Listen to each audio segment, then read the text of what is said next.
Sanibonani molweni ndiyanamkela kwezo-TV ngesiXhosa.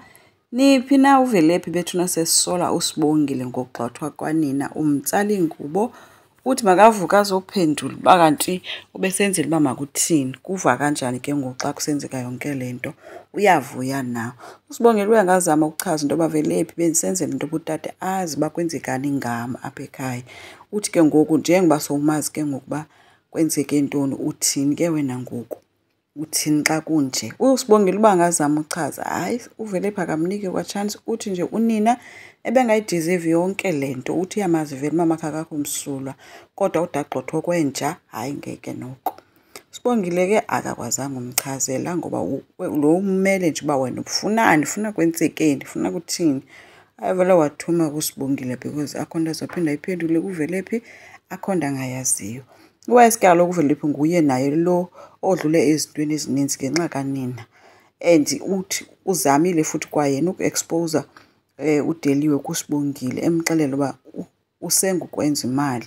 So inoba si-stress sonke ke esisenzayo into yoba kube njena because akho nto angayaziyo uVelephi. So uVelephi kuncokole noSangweni ke emnqanda emjika into yoba makangayi apha besityiwa khona, ethi mabathethe, ethi uyayibona into yoba bazi banandawo ukuhlala ngoba ngoku nabo bazophuma phaa bazohamba. uSangweni uthe no, utata ngeke kade ayenze loo nto yoba sigxothwa. Omnye yeyi zungalibali into yoba kaloku utata akasizali thina sobayi-2, asilogazi lakhe. Wabesithi ke vuka ke emaqandini. So uSangweni oko ke ngoku engazi noba makathini ngoba amaxhala avele aphezulu after uVelephi emxelele yonke le nto. Nangoku uSangweni ehambile eyopakisha ii-bags zakhe ke eqokolela yonke into, ethi yena kanti uzobonwa ke nguJangazi esaqoqwa. Wambuza ukuba kwenzekani, uyaphi. Wabesithi omnye hayi tata ndiyahamba.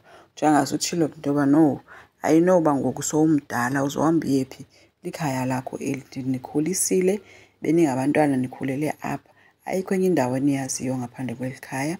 Wathi ke mabahlale phantsi bathethe. Wabesesithi uba ndiyakhumbula into yoba umdala, but ke ekugqibeleni kufuneka ni-understand into yoba nani ningabantwana. Ezinye izinto ezenzekayo apha ziingxabano zabantu abadala, nina aningeni ndawo kuyo. Wathi le impi yinto ezodlula, nina aniyindawo ningabam, nizawuhlala apha ekhaya. uDeliwe yena ubhizi ke usola ubrother wakhe othi emxelela uba uvile uba kwenzeke ngezolo. Uthi uzombuza ukuba urayithi na. Uthe usisi urayithi. Wathi kodwa kungona uzondibuza ngoku ububhizi ubutywala ubusuku bonke. Uthe omnye yaxolisa ke ukuza ethi ibingezonjongo zakhe ke into yoba kube nje, ebengazi ukuba uSibari akazi ngayo yonke into. uDeliwe uthi uyayibona ke le nto yakho yokhamisa utyhale, uyabona uba kunjani ngoku umoshile. Kuza uvele akazi uba mamphendule athini ngoba kaloku usaqhubeka nokungazisoli uDeliwe, ubhizi usola abantu. So late ke kuhlelwe etafuleni kuzotyiwa isopolo. Kuthe ke xa kungekadliwa kunjalo kusaqala uba kuzotyiwa, uJangazi wathi ucela iqala kavule isifuba sakhe apha ebantwaneni ngokubona ke netension ekhoyo kalapha etafuleni.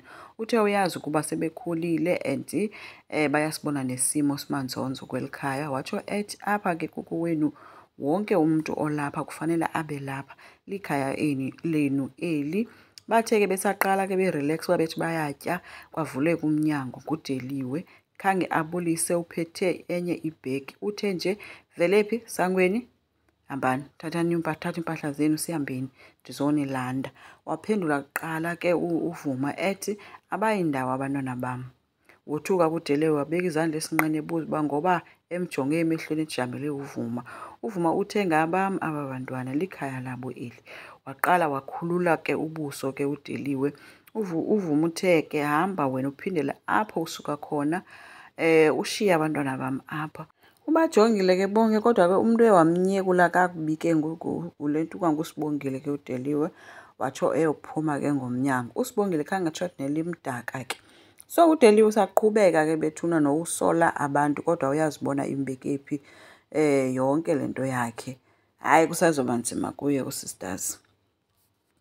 Into ebuhlungu nje kukuba vele indoda yakhe kungenzeka into obimxolele because ungulo mntu ulungileyo, qha inoba usafuna afunde isifundo sakhe, hoping ke uba uzosifunda nyhani ngoba uDeliwe siyamazi namhlanje uthetha le ngomso utshintshile. Enkosi, ngicela siqhubeke, subscribe, silike, singakhomenta futhi. Bye.